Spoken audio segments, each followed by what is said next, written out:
Des parcours de femmes d'ici et d'ailleurs, tous les samedis à 12h45. Elle, votre rendez-vous sur Radio 2M avec Nadia Anwar, en partenariat avec le comité Parité et Diversité de 2M. Notre elle d'aujourd'hui est une cavalière marocaine hors pair. Née dans la tribu des Ahmri, elle se passionne très jeune pour la fantasia ou Tboreda, parade militaire traditionnellement réservée aux hommes. J'ai le plaisir d'accueillir avec nous Amel Ahmri, mqaddama et championne de Tboreda. Bonjour Amel et merci d'avoir accepté mon invitation. Bonjour Madame Nadia. Amel, racontez-nous votre histoire. Comment tout a commencé pour vous? J'ai passé une enfance sportive et j'ai fait plusieurs sports. Jusqu'à maintenant, je pratique la Tboreda, qui est un art sportif traditionnel marocain à 100%. C'est une sorte de parade qui manie à la fois le cheval et les armes. Effectivement. Les armes, les selles traditionnelles, les chevaux arabes barbes ou bien barbes, c'est un sport typiquement marocain traditionnel. Votre famille pratiquait-elle aussi cette belle passion? Effectivement, l'amour de cet art vient des grands-parents. Mon grand-père qui faisait de la Tboreda, qui aimait cet art, qui aimait tout ce qui est traditionnel marocain. Et moi, j'ai hérité son amour envers tout ça. Vous avez commencé à quel âge? J'ai commencé l'équitation en général à l'âge de 10 ans, 11 ans, la Tboreda à 14 ans. Comment s'est déroulée votre scolarité?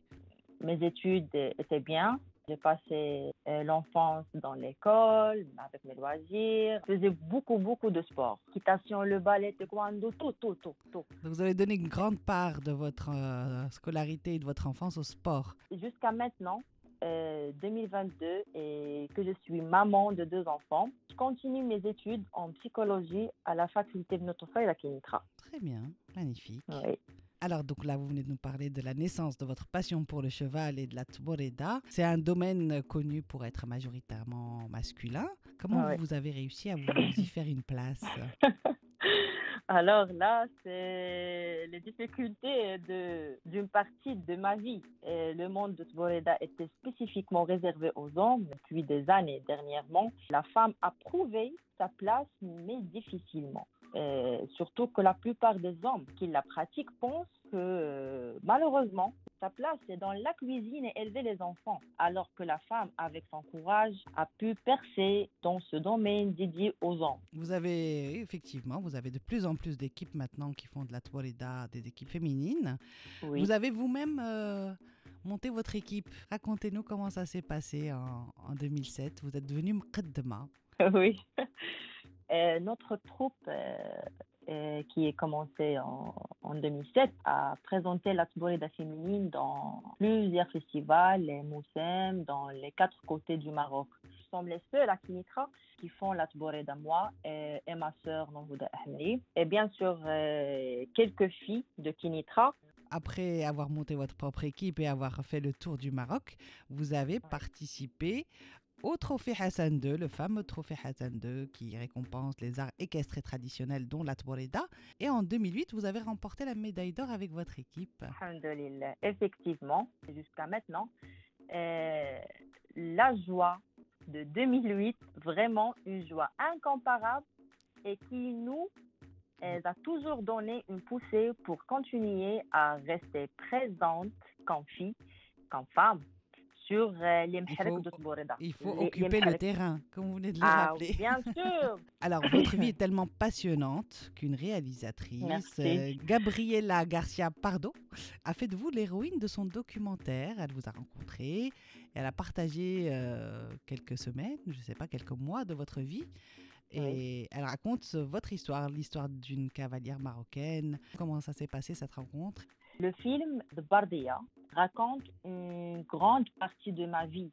Moi et mon cheval Charamcher sommes les héros du documentaire. Ce que j'ai aimé dans ce film, spécialement, c'est qu'on a travaillé comme une famille, avec beaucoup d'amour et d'abnégation. Surtout qu'on a filmé quelques années et j'ai remarqué la transformation de mes sentiments, de moi en général, aussi de mes enfants, mes chevaux dans ce film. Et actuellement, il est en tournée dans différents festivals, aux États-Unis spécifiquement maintenant, prochainement au Maroc. On l'espère. Inch'Allah. Il y a un autre film documentaire qui est sorti il y a quelques semaines.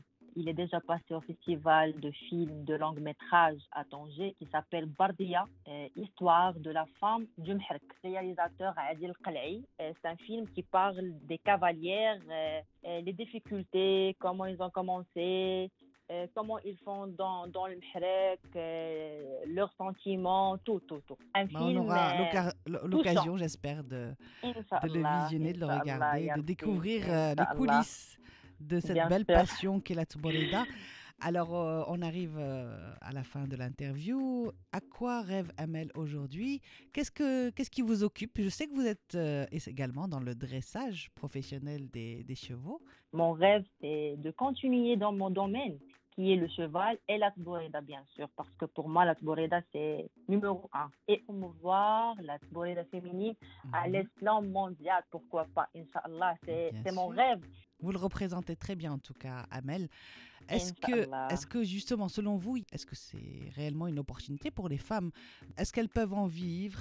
La tboreda, tu sais que pour faire la tboreda, tu as besoin De des moyens, beaucoup de Je sais que vous avez moyens, investi beaucoup de par vos moyens. propres moyens les premières années, oui. Mais Toujours, après, toujours, mais jusqu'à maintenant. jusqu'à maintenant, C'est d'accord. notre propre moyen. Donc c'est une passion qu'il faut qu'il faut Il faut monnayer. avoir, oui, effectivement, il faut avoir de D'accord, très l'argent bien. pour continuer. Et espérons que ça donnera envie à d'autres jeunes femmes ou femmes d'oser faire cette passion aussi qui fait partie de notre patrimoine immatériel culturel au Maroc. Effectivement. Et merci encore. Merci, Radio 2M. Merci à vous de nous avoir suivis. Je vous donne rendez-vous samedi prochain pour une nouvelle histoire d'elle.